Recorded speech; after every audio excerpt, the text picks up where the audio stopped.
आज का जो हमारा टॉपिक है उसमें हम लोग ये डिस्कस करेंगे कि ओहम लॉ के पीछे आखिर क्या वजह है, किस बेस पे हम ये बात कहते हैं कि करंट जो है वो वोल्टेज के डायरेक्टली प्रोपोर्शनल है।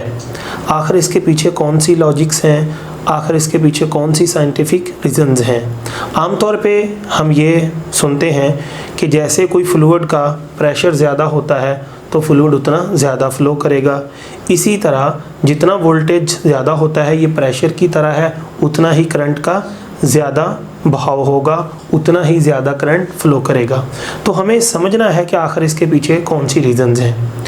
तो सबसे पहले मैं ओहम लॉ लिखता हूँ, वो है current directly proportional to voltage. मैं इसको ऐसे लिख सकता हूँ, I directly proportional to V। ये मैंने वोल्टेज लिख दी है। ये आखिर क्यों है, इसके पीछे हमें साइंटिफिक रीज़न को पता करना है।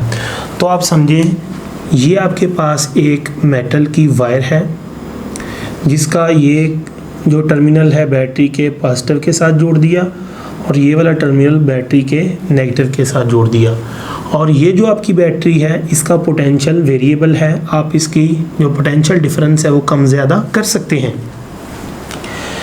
अब ये जो कंडक्टर होता है, अगर ये मेटल है तो इसके अंदर आपको पता है फ्री इलेक्ट्रॉन्स होते हैं और वो चारों तरफ फिरते रहते हैं, वो चारों तरफ ऐसे मूव करते रहते हैं, रैंडम मोशन करते हैं। और ये जो इलेक्ट्रॉन्स होते हैं इन पे नेगेटिव चार्ज होता है। लेकिन यूं ही हम इसको बाहर से बैटरी जोड़ देते हैं तो इस सिरे पर हाई पोटेंशियल आ जाता है यानी पॉजिटिव, इस साइड पे नेगेटिव यानी लो पोटेंशियल। तो ये टर्मिनल हाई पोटेंशियल पे चला गया, ये लो। तो जब इस साइड पे पॉजिटिव हो, इस साइड पे नेगेटिव हो, तो यहाँ एक इलेक्ट्रिक फील्ड डेवलप हो जाएगी, बिल्कुल ऐसे जैसे कि ये पॉजिटिव प्लेट है और ये एक नेगेटिव चार्जेस की प्लेट है। दोनों के दरमियान इलेक्ट्रिक फील्ड होती है जिसको मैंने ग्रीन लाइन से शो किया। जैसे आपकी ज़मीन के गिर्द ग्रेविटेशनल फील्ड होती है, जैसे मैग्नेट के गिर्द मैग्नेटिक फील्ड होती है, इसी तरह ये पॉजिटिव प्लेट, ये नेगेटिव प्लेट, इसके दरमियान में भी इलेक्ट्रिक फील्ड होती है। तो जब यहाँ पे पॉजिटिव लग गया, यहाँ पे नेगेटिव लग गया, तो इस पॉजिटिव और नेगेटिव के दरमियान में क्या डेवलप हो जाएगा, तो आप बोलेंगे इलेक्ट्रिक फील्ड। और इलेक्ट्रिक फील्ड की डायरेक्शन आपको पता है पॉजिटिव टू नेगेटिव ली जाती है और इलेक्ट्रिक फील्ड एक वेक्टर क्वांटिटी है। जैसे ज़मीन की फील्ड में कोई मैस आता है तो ज़मीन उसको फोर्स लगाती है mg। जैसे मैग्नेटिक फील्ड में कोई मूविंग चार्ज आता है तो वो मैग्नेटिक फील्ड मूविंग चार्ज को फोर्स लगाता है QVB साइन ऑफ थीटा। इसी तरह जब भी कोई चार्ज इलेक्ट्रिक फील्ड की जद में आएगा, इलेक्ट्रिक फील्ड उसको फोर्स लगाएगी। और हमने इसका फार्मूला पढ़ रखा है, जब भी इलेक्ट्रिक फील्ड किसी चीज़ पर फोर्स लगाती है वो बराबर होती है इलेक्ट्रिक फील्ड की इंटेंसिटी मल्टीप्लाई बाई जो यहाँ पे चार्ज रखा है आपने। मिसाल के तौर पर ये इलेक्ट्रिक फील्ड है, इसके अंदर आपने नेगेटिव चार्ज रखा तो इलेक्ट्रिक फील्ड इसको ऐसे रेस्ट में नहीं रहने देगी बल्कि इसको फोर्स लगाएगी। नेगेटिव चार्ज है तो इधर लगाएगी, अगर ये पॉजिटिव चार्ज हुआ तो इलेक्ट्रिक फील्ड इसको फोर्स जो है इधर लगाएगी। और कितनी लगाएगी ये फार्मूला आपको बता दिया, इलेक्ट्रिक इंटेंसिटी मल्टीप्लाई बाई ये वाला चार्ज। तो इसी तरह ये वायर जो है इस वक्त इलेक्ट्रिक फील्ड के ज़ेरे असर आ चुकी है इस बैटरी की वजह से। तो इलेक्ट्रिक फील्ड क्या करती है, मेटल के अंदर जो फ्री इलेक्ट्रॉन्स हैं वो मूव करेंगे। तो नेगेटिव चार्ज किधर को मूव करता है, तो आंसर है ये पॉजिटिव टर्मिनल की तरफ मूव करता है। सो ये इलेक्ट्रॉन्स को, ये जो इलेक्ट्रिक फील्ड यहाँ पे आ गई है, ये इस तरफ फोर्स लगाएगी।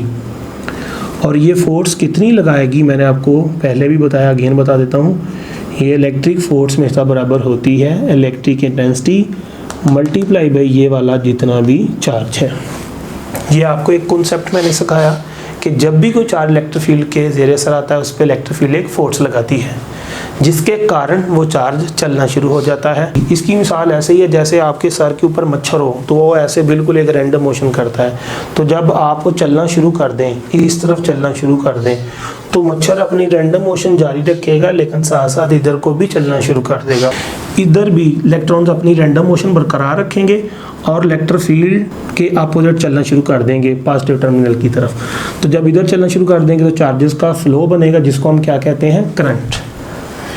और करंट क्या होता है, करंट का फार्मूला हमें पता है, करंट बराबर होता है डेल्टा क्यू ओवर होता है डेल्टा टी। डेल्टा क्यू का मतलब तो वो चार्ज जो यहाँ से ऐसे फ्लो करके गया है, और डेल्टा टी का मतलब जितना चार्ज गया है, आपने देखा होगा कि ये चार्ज यहाँ से निकल के गया है तो इसको निकलने में कितना टाइम लगा।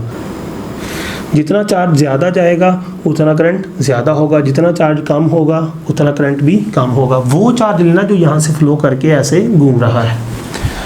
अब अगला क्वेश्चन है कि आखिर वोल्टेज बढ़ाने से करंट क्यों बढ़ जाता है। तो हमें एक चीज़ समझनी है, ये एक रिलेशन है जो इलेक्ट्रिक फील्ड के दरमियान है, पोटेंशियल डिफरेंस के दरमियान है, और ये डिस्टेंस है। ये पॉजिटिव प्लेट है, ये नेगेटिव प्लेट है। इन दो प्लेटों का दरमियानी डिस्टेंस d है। दो प्लेटों की इलेक्ट्रिक फील्ड जो है वो E है, और इस प्लेट का पोटेंशियल और इस प्लेट का जो पोटेंशियल का डिफरेंस है वो V है। तो ये रिलेशन आ गया। E क्या है, इसके दरमियान इलेक्ट्रिक फील्ड, V क्या है, इस प्लेट का पोटेंशियल डिफरेंस, D क्या है, दो प्लेटों का दरमियानी फासला, और ये इनका रिलेशन है E is equal to minus V over D. Minus को रहने दें, इसका एक अलग पर्पस होता है, E is equal to V over D. ये फार्मूला आपने एक याद रखना है जिसको हमने पहले से पढ़ा हुआ है। एक और चीज़, ये फार्मूला भी मैंने आपको बता दिया कि इलेक्ट्रिक फील्ड इतनी फोर्स लगाएगी ये वाले चार्जेस को जो इधर चलना शुरू हो जाएंगे। अब ऐसा क्या होता है कि वोल्टेज बढ़ा दिए, करंट बढ़ गया।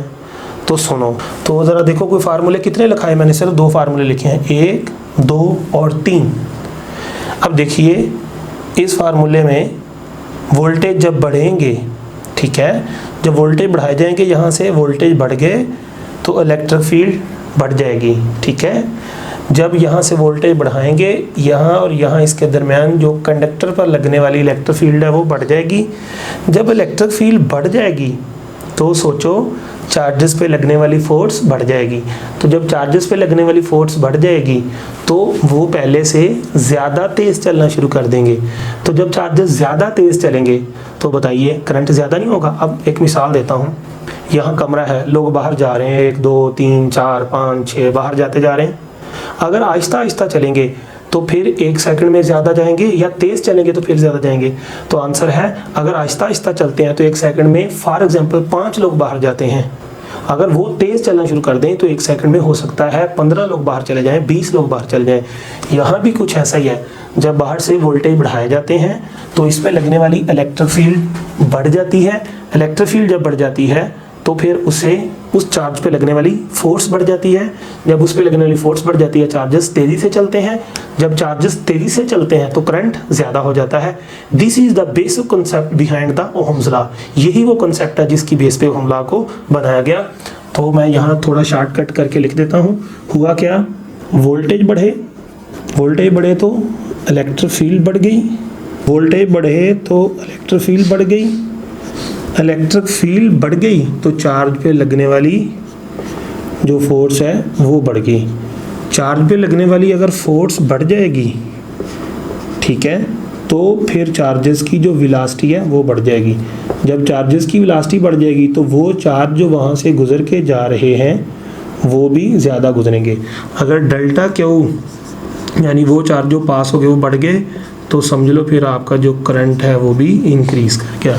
तो बात कहाँ से शुरू हुई थी, यहाँ से यहाँ तक पहुँची। तो यही कहा था हमने, वोल्टेज बढ़ेंगे तो करंट बढ़ेगा। तो सीधा सीधा कह देते हैं कि वोल्टेज बढ़ाने से करंट बढ़ेगा। तो आपने देखा कि कितनी स्टेप्स हैं इसके बीच में। वोल्टेज बढ़ने से क्या होता है, उस कंडक्टर पे लगने वाली इलेक्ट्रिक फील्ड में इजाफा हो जाता है। इलेक्ट्रिक फील्ड की वजह से वहाँ जो चार्जेस होते हैं उन पर ज़्यादा फोर्स लगती है। जब फोर्स ज़्यादा लगती है तो फिर चार्जेस की जो स्पीड है वो ज़्यादा हो जाती है। जब स्पीड ज़्यादा हो जाती है तो ज़्यादा चार्जेस वहाँ से गुजर के जाते हैं। तो ज़्यादा चार्जेस गुजर के जाते हैं तो करंट भी ज़्यादा होगा। तो मैंने इस चीज़ को और इस चीज़ को आपस में रिलेट किया और बताया कि इसके और इसके दरमियान में कौन कौन से स्टेप्स आते हैं। तो यही था हमला।